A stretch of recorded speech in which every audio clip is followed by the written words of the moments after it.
এই কুলাঙ্গার আমার এই প্রবাসী ভাইয়ের হাত কেন দিল? আগে আপনারা ফুল ভিডিও দেখেন, তারপর আমরা বিস্তারিত আলোচনা করব। আমার ব্যাগটা শুনেন না, শুনেন আমার কথা শুনেন। আপনারা কেন ধাক্কা দিলেন? আচ্ছা, আমি সিভিল লোক। আচ্ছা শুনেন ভাইয়া, আমি ধাক্কা দিচ্ছি। ভাইয়া শুনেন, ভাইয়া শুনেন আমার কথা। আগে সিসিটিভি আছে। আপনি আপনার ধরছেন না, আমি না ধরি নাই। ধরেন নাই। আমি বলছি আগে আপনারা দাঁড়ান, আপনারা দাঁড়ান। আমার ব্যাগটা আপনারা 5 জন 6 জন মিলে মারছেন ওরে। আপনারা 5 জন 6 জন মিলে মারছেন।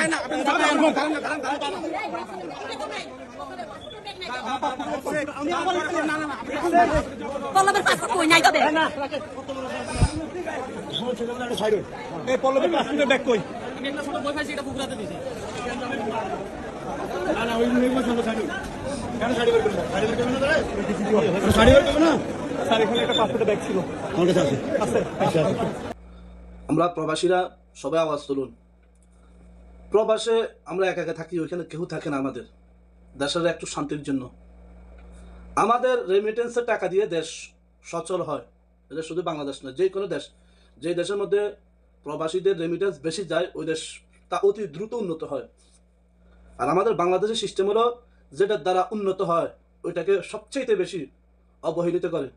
আমাদের প্রবাসীরা আগ থেকে অবহেলিত হয়ে আসছে, এ আরও আগ থেকে মাইর খেয়ে আসতেছে। আমরা ভিডিওতে ফুল দেখেন। আমার এই প্রবাসী ভাই, উনি এয়ারপোর্ট থেকে নামছে, বিমান থেকে নামছে, এয়ারপোর্টে তার ফ্যামিলি গেছে তাকে ওইখান থেকে রিসিভ করে বাড়িতে আনার জন্য, কিন্তু ফ্যামিলি তার মুখের কিল ঘুষি দেখি হতাশ। আরে যারা সন্তান কুলাঙ্গাররা, এয়ারপোর্টে কি আর কেউ ছিল না? আমার এই প্রবাসী ভাই গাত কিভাবে হাত দিল? তোরা সবাই মিলে ধরি ওই জানোয়ারজিকে হাত দিছে।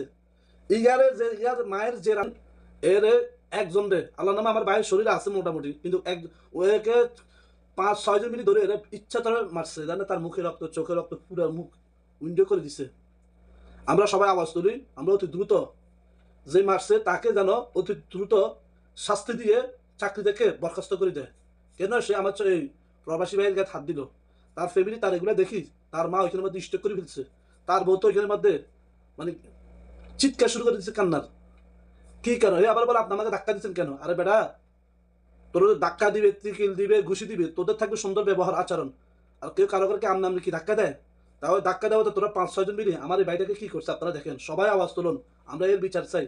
যে এ আমার এই ভাইকে যে রক্তাক্ত করছে, একে আমরা এরকম রক্তাক্ত দেখতে চাই। তাকে অতি দ্রুত রিমান্ড দিয়ে তাকে চাকরি থেকে বরখাস্ত করা হোক। এর থেকে যেন আর কখনো যেন সাহস না করে।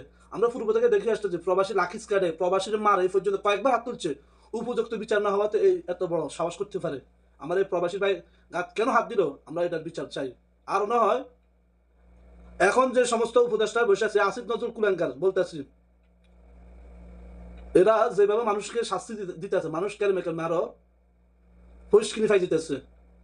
যার না কামরুল লোক কালি আদালতের মধ্যে পুলিশকে কিভাবে মানে পুলিশ উপরে সে গরম এয়ারপোর্টের মধ্যে এখনো পুরা বাংলাদেশের মধ্যে বাংলাদেশটাকে একটি উচ্ছৃঙ্খল করবার জন্য যারা ফায়তারা করতেছে, অতি দ্রুত তাদেরকে ধরে ধরে চাকরি থেকে বরখাস্ত করা হোক, আইনে আওতা আনা হোক। এই যে আমার এই প্রবাসী ভাই গায়ে হাত দিচ্ছে, তার উদ্দেশ্য এখানে একটা আছে, সেটা হলো দেশটাকে একটি উচ্ছৃঙ্খল করার জন্য। তো সে যাতে দেশটাকে উচ্ছৃঙ্খল করতে চায়, দেশটা যেন উচ্ছৃঙ্খল না হয়, সে নিজে উচ্ছৃঙ্খল হয়ে যায়, তাকে যেন ওইখান থেকে বিতাড়িত করা হয়। শুধু বিতাড়িত করলে হবে না, তাকে এটার জন্য জেলের মধ্যে তাকে কারাগারে কমপক্ষে আমরা তার 5 বছরের শাস্তি চাই। 5 বছর সে যেন জেলখানা থাকে, সেজন্য এই তো বেয়াদবি আর না করতে পারে। আমার এই বাড়িটাকে কি করছে, 5-6 জন মিলে ধরছে, আপনারা তার পুরো শরীর দেখেন। আমরা সবাই প্রতিবাদ করুন।